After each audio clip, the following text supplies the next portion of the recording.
So I used to work for the Daily Mirror, and the Daily Mirror in 2013 decided to launch a data journalism website. This story here, nothing to do with statistics, right? It's just somebody that doesn't know how to use a CMS and just tagged it there, so ignore that. So it's a data journalism website focused on statistics. We launched at the end of 2013, and then last year we joined the Mirror website. And we didn't produce any data. We used other people's data, and we acted as filters. And our job was to introduce tabloid readers who are normally not really introduced to statistical concepts.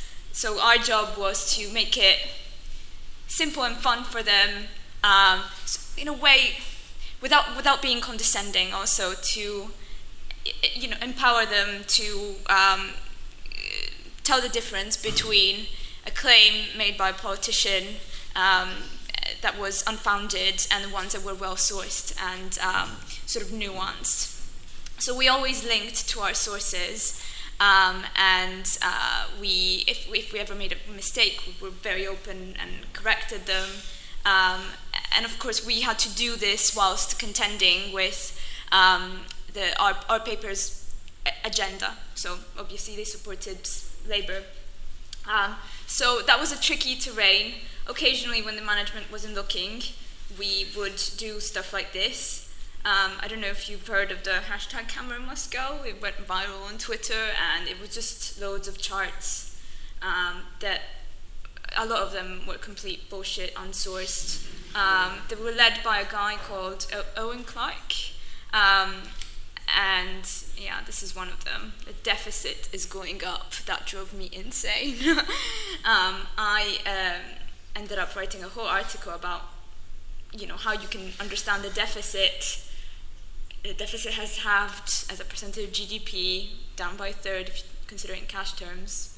And this is how you can say that it's rising. So we tried to, it was something kind of, in a way, unprecedented, in the sense that we were using, if any of you are journalists, you'll understand the sort of language that BuzzFeed would use. So it's a bit fun, it's informal, it's colloquial, but we were talking about statistics and we were sharing them on Twitter and addressing claims made by politicians.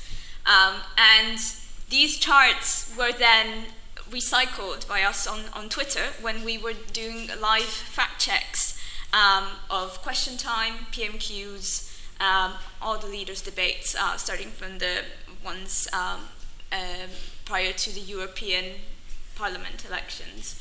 And so this is sort of what it would look like. What happened to tuition fees, or we would link to obviously other charts as well. This is about non-DOMs. And just as we recycled charts, politicians recycled claims, so it wasn't actually that difficult for us to address it on a live basis. So what happened is that after the elections, the Daily Mirror decided to axe the website. And the sad thing about that isn't, that we lost our jobs, because then we were fine. It was more that I think we were really proud of being a tabloid paper that was introduced and talking about statistics and introducing statistical numeracy to readers that normally aren't really exposed to it. And for me, that's the sad thing. The thing that we were pioneering and that doesn't really exist anymore is this tabloidization of statistics, which I think is very important. And at least, we were able to do it during the elections, but it's kind of done now, and hopefully somebody else will take over from where we left off. Thank you very much.